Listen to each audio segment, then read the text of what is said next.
হারিয়ে যাওয়া খেলাগুলোকে আবার ফিরিয়ে আনতে উদ্যোগ নিয়েছে ফালাকাটা স্পোর্টস একাডেমি। নৌকা বাইচ একসময় গ্রামগঞ্জে প্রচুর দেখা যেত, কিন্তু বর্তমানে তা হারিয়ে যেতে বসেছে। নৌকা বাইচ প্রতিযোগিতা আয়োজিত হলো আলিপুরদুয়ারের ফালাকাটায়।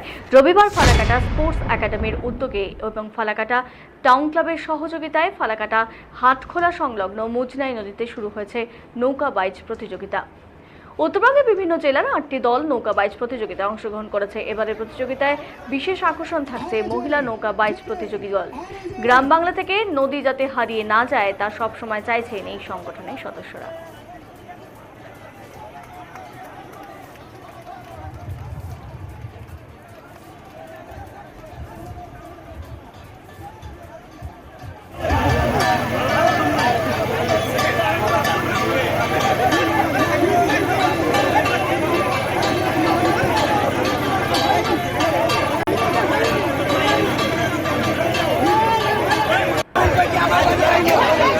হুগলি এবং ফালাকাটা মুজনাইয়ের বুক চেয়ে ধরে এগিয়ে আসছে তাদের গন্তব্যস্থলের দিকে। হুগলি এবং ফালাকাটা এগিয়ে আসছে তারা তাদের হুগলি ও ফালাকাটা। আরো জোরে জোরে আরো জোরে হবে, জোরে আরো জোরে।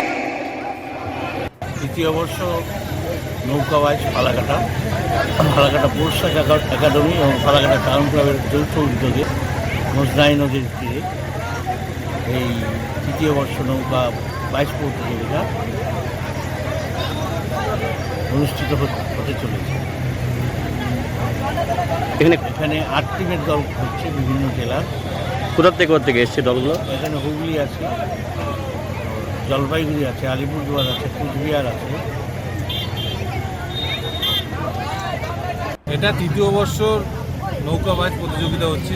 এবারে নদিয়া ডিস্ট্রিক্ট, হুগলি এবং ফালাকাটা আবার করে কুচবিহার, আলিপুর, নদিয়া, হুগলি বিভিন্ন জেলাকে নিয়ে এবারে হচ্ছে। এটা তৃতীয় বর্ষ। এটাই লোকের একটা উৎসাহ ভালো, এটা নতুন তো পাচ্ছে খেলাটায়।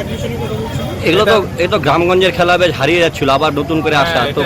এবং বাইরের জেলাগুলো আসছে, এতে অনেকেই যারা আসছে তারাও উৎসাহিত, এবং বিশেষ করে আমাদের এই ফালাকাটায় একটা ভালো একটা আলোড়ন করছে আমাদের পার্শ্ববর্তী কুচবিহার এবং আলিপুর এবং জলপাইগুড়ি জেলাও।